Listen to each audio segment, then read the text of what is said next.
Tu peux avoir la maison, mais tu ne peux pas aider tes amis de la même manière que tu aimes tes enfants. Et tu ne peux pas aider tes enfants de la même manière que tu aimes ton mari. Alléluia. Donc ça veut dire à chaque niveau, à chaque degré, il y a quelque chose de particulier. C'est ce que Dieu nous demande en quelque sorte. Amen. Sinon Dieu sait quand même notre travail. Dieu sait quand même notre foyer. Dieu sait quand même ceci. Dieu sait quand même cela. Mais lui, Dieu qui dit que si nous devons lui aimer et manifester un amour à son égard, voici comment ça doit être. Et comment ça doit être. Il dit tu aimeras l'Éternel ton Dieu de toutes tes pensées. Amen. Il n'a pas besoin de tes pensées. Quand il dit tes pensées, ça veut dire de temps en haut, je pense à Dieu. Mais il dit de toutes tes pensées. Ça veut dire si j'ai ta pensée dans la journée, Dieu doit être dans mes pensées.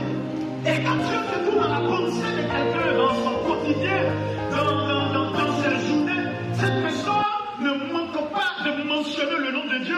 Cette personne ne manque pas de chanter des cantiques à l'honneur de Dieu. Comme David. David dit que David aimait le Seigneur son Dieu de tout ce cœur, de toutes ses pensées, de toutes ses forces. Après, on a que même quand il accompagnait les troupeaux de son père, même quand il travaillait, David dit quelque part qu'il avait sa harpe. Et il jouait des cantiques à l'Éternel. Pourquoi? Parce que l'Éternel avait envahi ses pensées.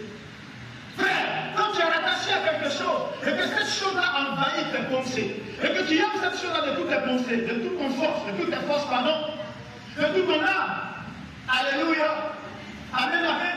En fait, tu ne deviens pas comme si tu es envoûté par la chose. Tu ne gis pas elle.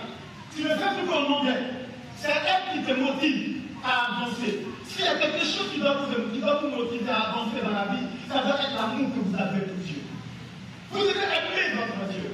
Et quand on le démontre, on ne le pas seulement en parole, on le démontre par notre caractère, par notre manière de faire, par notre manière d'agir.